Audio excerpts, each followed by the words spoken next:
Hai, apa khabar semua? Jumpa lagi dalam satu lagi video Pandu Laju. Dan depan saya ni ada Vario 160. Sebelum ni saya dah preview Vario 160 dekat showroom Honda. Dan kali ni kita dah dapat test review unit untuk Vario 160. Dan untuk video kali ni saya akan ceritakan Vario 160 ni sesuai untuk siapa dan adakah berbaloi untuk anda upgrade daripada Vario 150 ke Vario 160. Jadi sebelum saya ceritakan lebih lanjut, jangan lupa like, share dan subscribe ke channel Pandu Laju untuk konten-konten automotif yang menarik. Jom saya ceritakan Vario 160.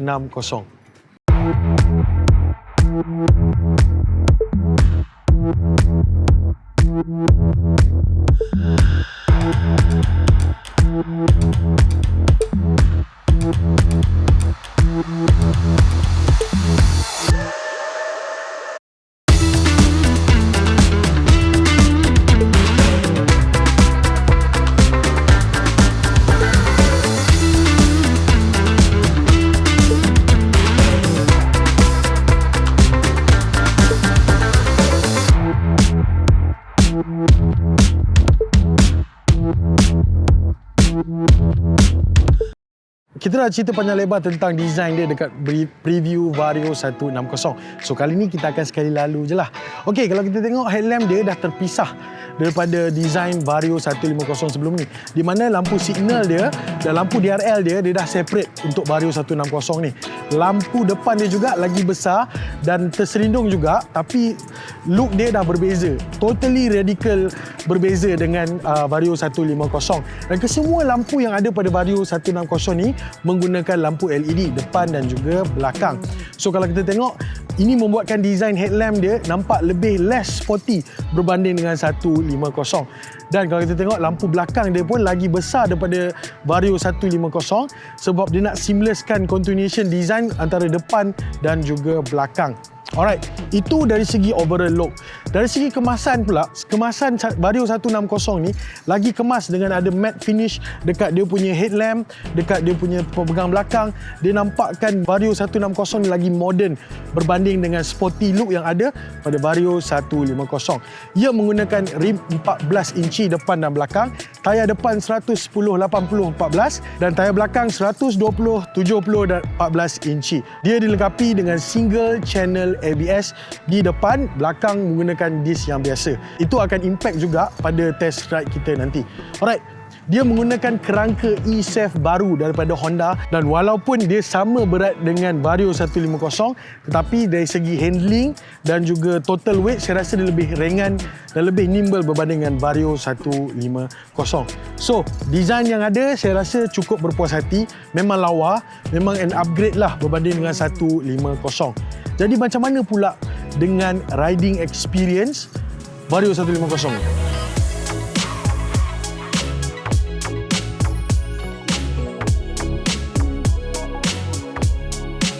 Alright, untuk riding experience Vario 160 dalam town memang cemerlang.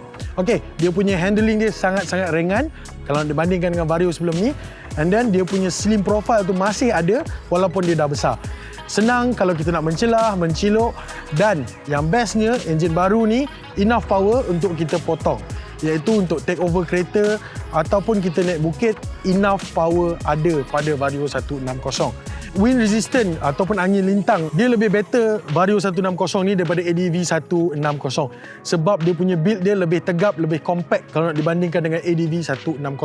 So atas highway, kalau ADV 160 ni dia akan kurang bergoyang sikit, lori lalu sebelah ke ataupun ada angin lintang lalu ke, dia akan agak steady berbanding dengan ADV 160.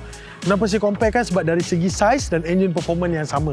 Alright, dari segi tempat duduk pula sangat-sangat selesa sebab tempat duduk dia dah besar dan even badan yang besar macam saya ni, saya tak ada menggelonsor ke bawah sebab cushion dia very ergonomic, dia very rider oriented. Dan even kalau bawa dua rider juga, dia tidak menjadi masalah sebab seat belakang dia nampak kecil tapi dia enough space dan selesa. Saya suka sebab kelebaran seat dia ada setengah skuter yang kalau seat dia lebar kita akan ada tendensi untuk mengelunsur sikit bila kita braking ke ataupun bila kita mencilok ke dan kita kena alih-alih, tapi tak. Yang ni seat dia memang solid. Dan dari segi practicality juga Vario 160 ni memang cemerlang. cemerlang sebab dia ada storage space dekat depan dan juga ruang storage dekat bawah seat 18 liter, mencukupi untuk kita letak barang, kita letak helmet dalam ni, memang enough. Walaupun tak berapa besar, tapi ruang yang ada tu practical enough untuk kita buat dia sebagai daily ride. Alright, seterusnya kita bercakap tentang top speed. Top speed yang saya dapat antara 115 ke 120 dengan berat badan saya. Maksudnya 120 tu dah hujung lah sebelum dia sampai ke limit engine ataupun cut off engine. Tetapi untuk 0 to 90 Vario 160 ni agak cemerlang dan power dan pickup yang ada pada Vario 160 ni memang best lah. Secara overall dia memang best. Sebab tu dia sesuai dalam town. Tapi dalam highway juga dia punya ability untuk maintain 115, 116 itu dah cukup bagi saya untuk kita consider Vario 160 ni boleh di atas highway dan juga dalam city ride. So, apa yang saya rasa kurang pasal Vario 160 ni? Well, dia dilengkapi dengan ABS single channel iaitu dekat depan sahaja. Dan saya rasa kalau ada ABS dekat belakang, Vario 160 ni akan lagi lebih praktikal dan lebih mantap untuk kita gunakan sebagai daily ride.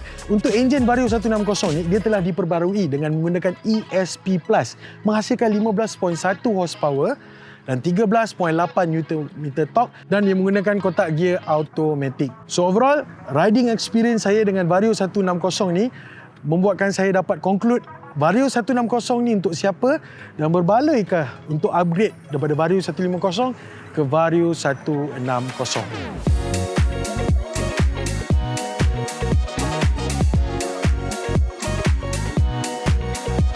Alright, kesimpulannya Vario 160 ni untuk siapa sebenarnya? Pertama, bagi saya ini Vario 160 sesuai untuk mereka yang mencari alternatif kepada mode of transportation. Sebagai contoh, sebelum ni dia pakai kereta dan dia nak cari alternatif lain untuk dia pergi ke kerja, Vario 160 ialah option yang terbaik. Kenapa?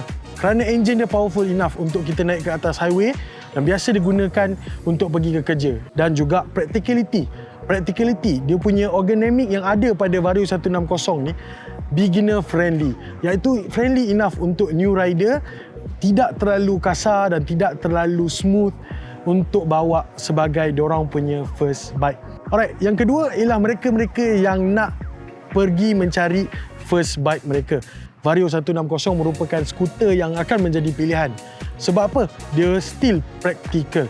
Iaitu kalau kita tengok ruang kokpit dia ada storage yang tertutup untuk membuatkan kita boleh bawa long ride. Kita boleh charge phone, charge power bank dalam tu.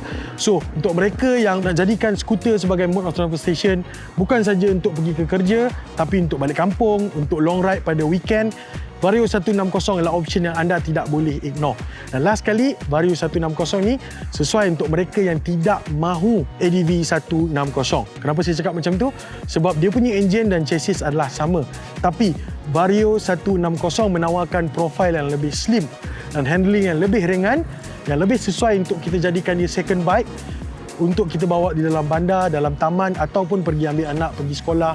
Tugas-tugas yang macam tu membuatkan practicality pada Vario 160 ni merupakan option yang sesuai untuk anda pilih berbanding dengan ADV 160.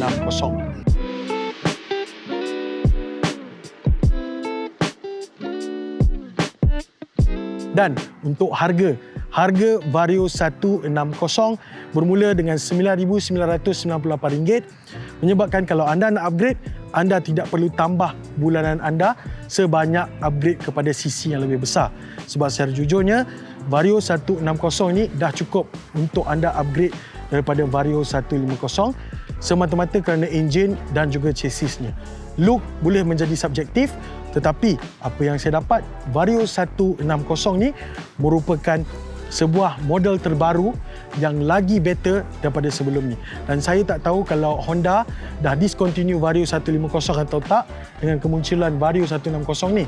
Tapi bagi saya, kalau anda nak ke sporty look, anda boleh pergi ke 150 Vario. Tapi kalau nak better handling, better performance, better practicality, Vario 160 adalah pilihan yang terbaik untuk anda. Overall, Vario 160 merupakan pilihan terbaik untuk skuter yang anda pilih pada pasaran sekarang. Jadi setakat tu video kita kali ini. Jumpa lagi dalam satu lagi video paling laju. Kalau anda sukakan konten-konten otomotif yang menarik, jangan lupa like, share dan subscribe ke channel Paling Laju. Jumpa lagi semua.